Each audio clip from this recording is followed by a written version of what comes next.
Hey guys, Rachel here from a Larry Party of 6, and I am so excited to be sharing with you my granola recipe today.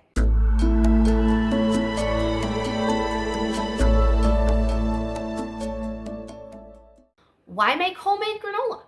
Well, for sure it's a bigger bang for your buck. When you make it by yourself, you can make a huge batch, and it is way cheaper than buying that same quantity on the store shelves. Also, you can control what goes in it. If you don't like certain ingredients or you do like certain ingredients, you can add or omit whatever you want. You can also control the amount of sugar you want and the type of sugar. That is why I love this granola recipe, because it just offers so many opportunities for a variety of flavors. I'm going to show you my cinnamon Craisin granola and then my chocolate peanut butter granola. So let's just dive right into the recipe. First, you're going to want to set your oven to 400 degrees. Sometimes I switch it down to 375 if I notice that my nuts are toasting a little too much and they're not setting as quick, but I always start at 400 and I adjust it as I need. Here are the ingredients that you are going to need to make both of these batches. First, you're going to need some peanut butter and cocoa powder, cinnamon, vanilla, coconut oil, maple syrup, a bunch of oats, obviously, craisins, shredded coconut, almonds, pecans, walnuts, chocolate chips, and salt.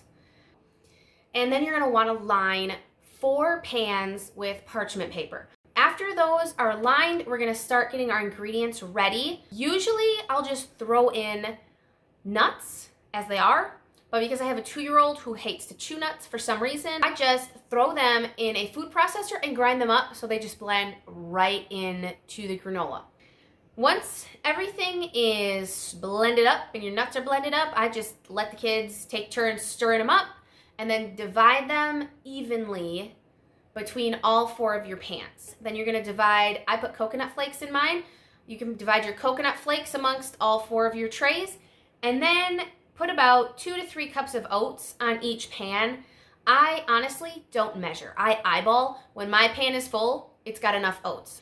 And here I have old-fashioned oats. You can use quick cook oats I've done before. I've done a mixture of both. Also, when I was hardcore gluten-free, I would splurge and get the Bob's Red Mill gluten-free oats that specifically said gluten-free. Once you have evenly distributed all of your baseline ingredients, then you are going to just mix them up in your pan. You can just use your hands, get your hands in there, get your kids involved if you want. And then next up is toast. You do not want to skip toasting. You can if you want, but it definitely adds that extra nutty flavor that you really want in your granola. Now the question is, how long do you toast for?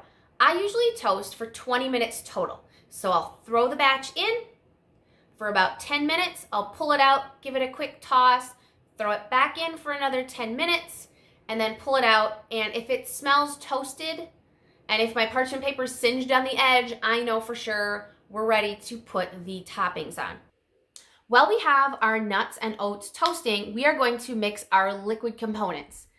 So both the peanut butter and the cinnamon have the same baseline of ingredients, which is 1 cup of coconut oil, 1 cup of maple syrup, 3 tablespoons of vanilla, and a dash of salt.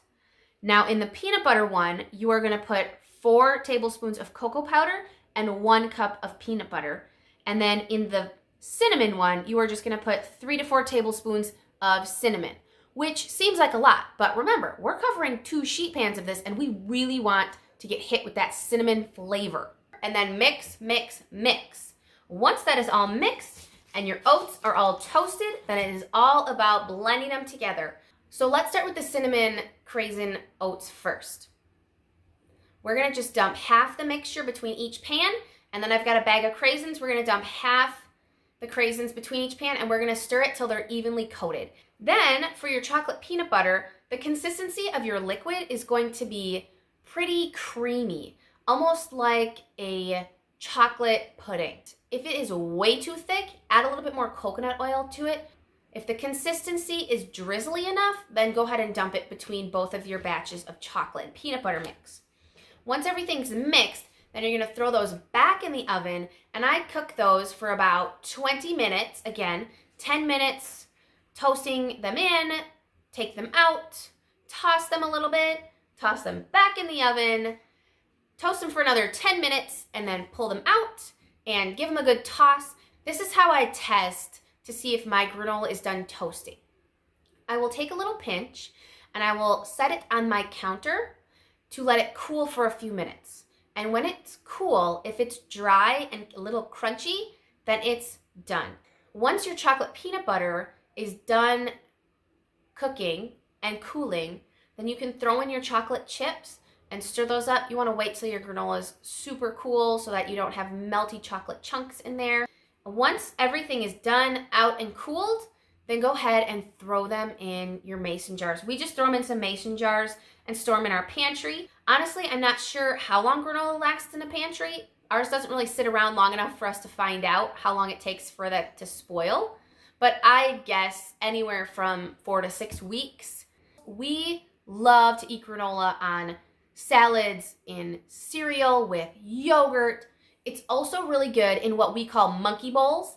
It's just a bowl where we put all sorts of fruit, the granola on the bottom with a little bit of milk, and then we drizzle some peanut butter over the top. It is amazing. My kids love it. Thanks so much for watching my video. I hope you enjoyed this recipe, and I really hope you go out, get the ingredients, and try this recipe for yourself. You won't be disappointed.